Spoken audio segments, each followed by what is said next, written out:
Assalamualaikum warahmatullahi wabarakatuh. Alhamdulillahilladzi khalaqal insana fi ahsani taqwim wa hammala 'alaihi al-amanah fi ahsani taqwim. Asyhadu an la ilaha illallah syahadatan tunjina biha min ad-dunya ila yaumil 'azim wa asyhadu anna Muhammadan mustafa aminul karim. Allahumma shalli 'ala sayyidina Muhammadin wa 'ala alihi wa ashabihi wa man tabi'ahum bi ihsan ila yaumiddin. Faqad qala Allah Ta'ala fi kitabihil karim, a'udzu billahi minasyaitonir rajim.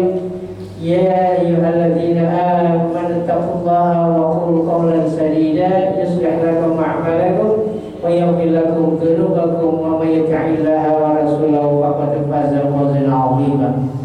Wa qala aydan wa ma khalaqtul jinna wal insa illa liya'budun. Al-ayat. Apa kabar Bapak semua? Sehat?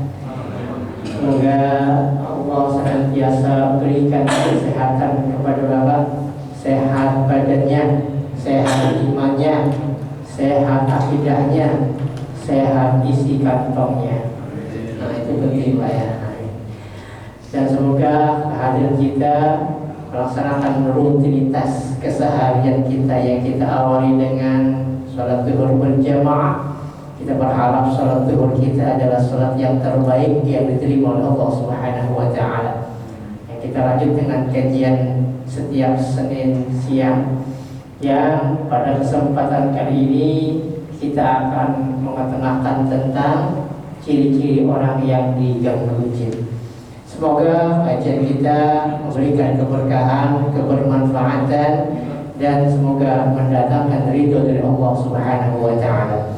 Salawat dan salam semoga senantiasa tercurah limpah kepada uswah dan qudwah Nabi kita Muhammad sallallahu alaihi wasallam beserta keluarganya, para sahabat dan orang-orang senantiasa istiqamah dalam sunnahnya. Kita berharap kita adalah umat beliau yang mendapatkan syafaat di hari kiamat kelak. Amin ya rabbal alamin. Bapak-bapak jamaah Masjid Al-Ikhlas Jalan Migas rahimana wa iyyakum ajmain. Sebagaimana tadi disampaikan di awal bahwa Allah Subhanahu wa Ta'ala berfirman dalam surat Al-Zariyat ayat 56, dan ini familiar di telinga kita.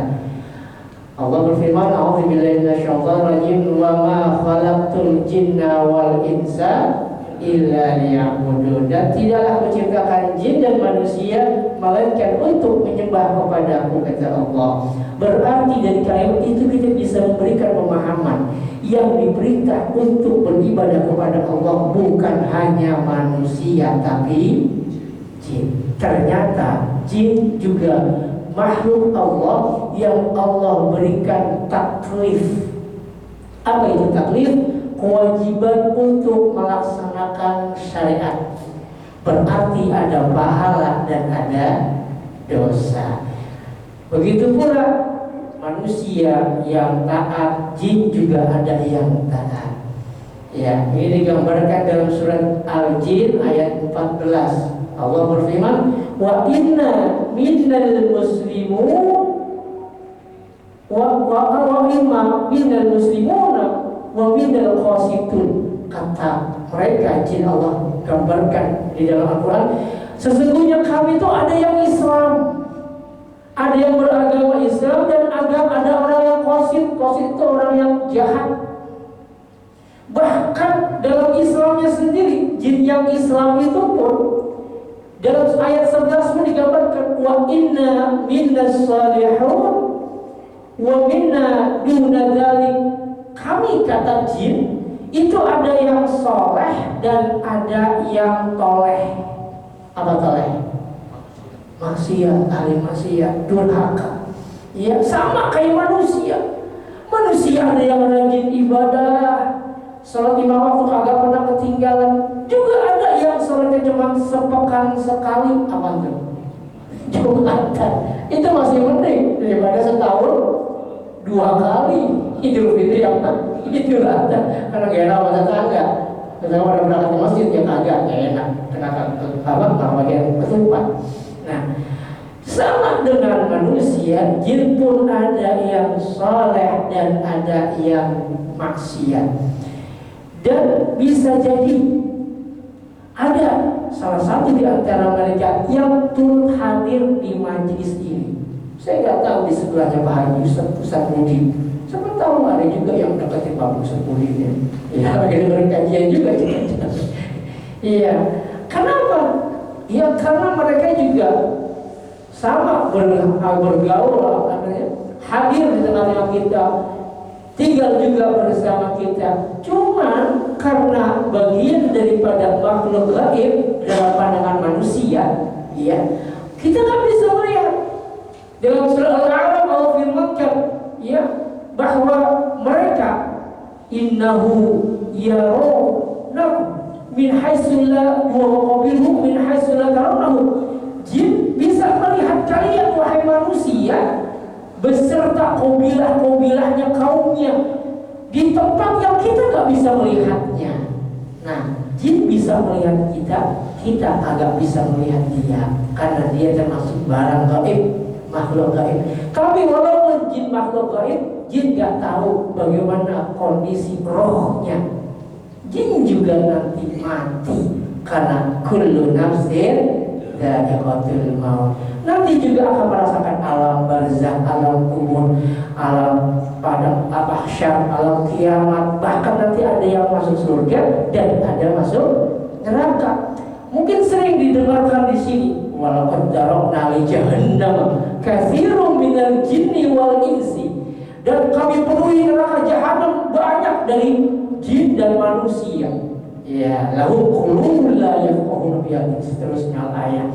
Ya, berarti neraka nanti ada jin dan ada manusia. Begitu pula surga. Nanti kita hidup di surga berdampingan dengan mereka.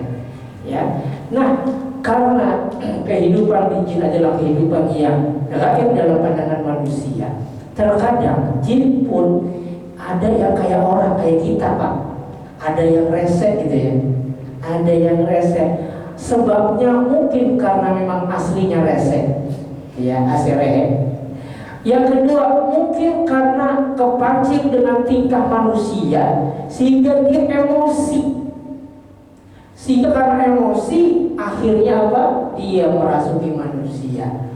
Ya, pernah kejadian ada anak sering lempar, anak bocah sering lempar barang kemana aja, kagak sengaja dia ngelempar remote. Ternyata remote-nya itu mengenai kaki dari jin itu sampai patah. Nah, itu anak terus dirasuki terus, diganggu terus, ya. Nah, itu salah satunya. Ya, kalau kita ngeludah barang, buang barang sesuatu, kalau bisa baca Bismillah, Bismillah. Ya, apalagi tempat-tempat yang ya gelap dan ya dalam tanda kutip angker ya. Nah, gitu. Nah, atau yang ketiga, emang sengaja dikirim oleh manusia. Nah, nanti ada pembahasan khusus. Jin itu ternyata ada yang ngirim dari bangsa manusia, juga ada yang ngirim dari bangsa jin. Ya, jin itu ada kelasnya, Pak. Kayak preman gitu loh, Pak. Ya, kayak preman. Ini ngambil anak-anak jin yang lagi nganggur, lagi main, anak-anak yang lagi gelandangan kayak gitu, diambil kemudian dimasukin ke manusia atas perintah ya jin premannya atau juga sehingga dukunnya gitu. Ya, itu namanya kelas ifrit namanya. Nanti ada pembahasan khusus ya. Temanya mengenal alam jin ya. Insya Allah pada waktu dan kesempatan yang mendatang. Tunggu tengah mainnya. Ya. Itu kalau diundang ke Budi ya. Ya, ini kita pada kesempatan ini kita bahas tentang ciri-ciri orang yang diganggu jin ya. Ya, jadi ternyata jin itu bisa merasuk manusia.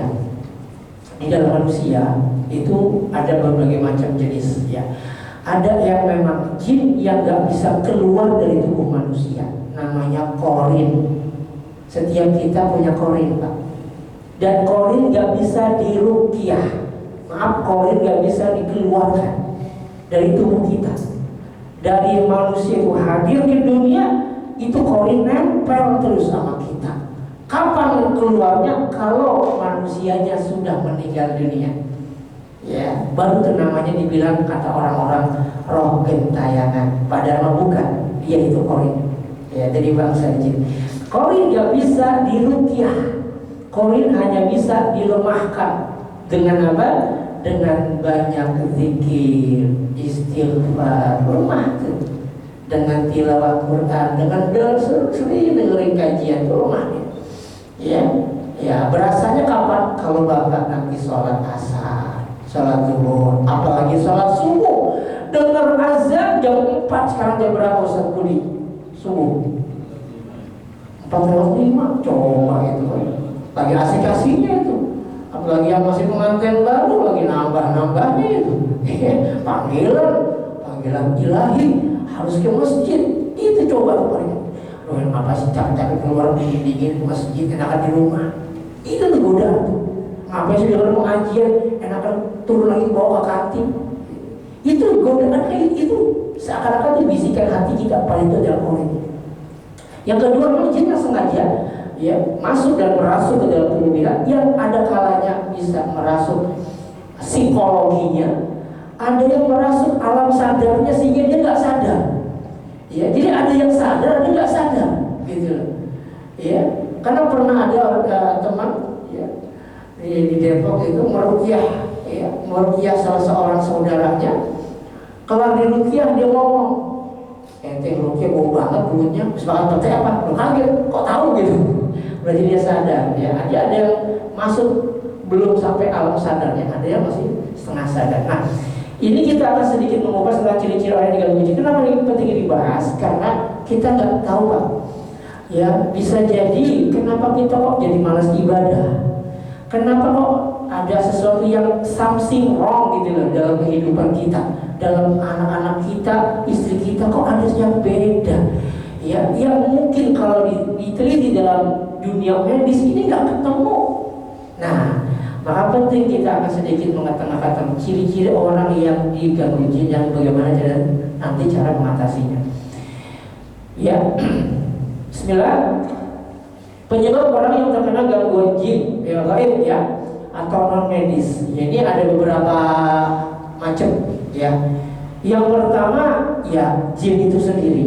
Ya, saya pernah punya jamaah di daerah Pasar Minggu. Itu datang Ustaz dalam rupiah nih, istrinya udah sepekan di rumah sakit tapi gak terdeteksi penyakit sama sekali, badannya makin kurus, gak bisa makan, ya gak bisa makan gitu. Setiap dia makan dicekek gitu kan, misalkan gak boleh keluar, gak boleh masuk. Kalau bapak ke Pasar Minggu ya ada Robinson gitu kan, Ramayana itu pas di home-nya itu, pas depannya itu ada wartel 24 jam itu tuh. Nah, di situ tuh ya, itu sekarang jadi pesawat. Itu pemiliknya, pengelolanya itu luar biasa, mau mati susah gitu ya. Ya ternyata ya gangguan jin ya, banyak banget ngasih susuk di sini, ada 7 atau berapa ya, belum di tempat lain. Nah, ini penyebab orang terkena gangguan gaib atau non medis. Ada kalanya medis itu nggak bisa terdeteksi ini gangguan jin. Sampai-sampai pernah ada orang yang mungkin perutnya terisi dengan kawat. Iya. Nah, itu gimana itu naruhnya itu? Ya, kawat, silet, paku. Itu gimana lewat mana gitu? Ya kalau orang makan paku itu ketahuan ya lewat mulut. Ini dia kagak makan paku. Tahu-tahu ada di perutnya. Ya di scan, di ronsen, kok ada pakunya, itu gimana cara masuknya? Nah inilah melalui media jin. Yang kedua, ain. Tidak semua ya hal-hal yang gangguan non medis itu berasal dari jin. Ada kalanya ain. Ain itu apa? Ain adalah pandangan hasad, pandangan dengki seseorang gak suka sama kita. Ini dampaknya luar biasa. Ini bukan berasal dari jin. Dan kata Nabi, al-ainu hak, ain itu hak ada. Ya, kadang-kadang yang sering kejadian itu bocah, anak balita, ya dibawa tuh sama anak mamanya keluar rumah, ya dibawa ke mall, dibawa ke pasar, kan banyak yang melihatin. Ih lucu banget tuh anak bocah, ya Allah lucu banget tuh. Gitu. Kalau dia memuji tanpa menyebut nama Allah, itu jangan-jangan sering banget nyampe rumah panas tuh bocah. Bukan dari gangguan jin, tapi dari ain pandangan. Ya, ain pandangan. Ya, memandang rasa takjub, tapi ketika mengucapkan itu kagum, itu merasa kagum, dia tidak mengingat nama Allah. Kalau anaknya itu tidak diprotek dengan bacaan zikir, ya kan dibaca zikir, ya kan ada baca zikirnya setiap pagi dibaca, ditiupin Al-Fatihah, ya Al-Ikhlas 3 kali, Al-Falaq 3 kali, Nas 3 kali, bawa keluar insya Allah aman. Ya, dan kadang-kadang ini juga pernah terjadi di zaman sahabat. Ada sahabat yang luar biasa putih ganteng, postur tubuhnya luar biasa cakep, ya berjalan bersama rombongan Rasulullah. Tiba-tiba ya ketika istirahat, ini sahabat yang ganteng putih cakep ini kayak yang di depan mana? Ini mandi, kan buka baju, mandi. Nah ada sahabat yang namanya Amir kaget, gitu kan kalau bahasa kita, ya bahasa orang Betawi, butet deh, gitu kan. Ya itu badan cakep banget. Saya nggak pernah lihat tubuh sebagus tubuhnya Sahal, namanya Sahal. Akhirnya apa yang terjadi? Dia langsung kepalanya tersungkur, nggak bisa ngangkat, gitu. Langsung lapor, Nabi ini gimana Sahal? Lihat, iya. Tadi Sahal bersama siapa? Oh, tadi ada yang liatin namanya Amir. Panggil Amir. Tanya, apakah kamu ingin membunuh saudaramu? Ya. Akhirnya apa? Ini itu bisa membunuh seorang. Sering banget terjadi kayak gitu. Ya, akhirnya disuruh wudhu, mandi wudhu, airnya ditampahin kemudian dibasuh. Alhamdulillah seketika langsung bisa angkat kepalanya. Bahkan Imam As-Suyuti dalam kitab Nailul Awtar, beliau mengatakan sebuah riwayat dari Rasulullah bahwa kebanyakan umatku yang meninggal dunia, ya selain dari takdir dan qada Allah adalah ain. Ya. Dalam riwayat sepertiga umatku yang meninggal dunia di luar ketetapan Allah takdir ain dan qada dan takdir Allah adalah ain. Jadi banyak orang mati itu sebab ain tanpa disadari. Bahkan juga menimpa kendaraan. Kadang ada orang takjub dengan kendaraannya, ih mobil cakep banget mulus. Kadang-kadang bisa menyebabkan kecelakaan. Makanya kita pernah sering lihat ada mobil belakangnya tulisannya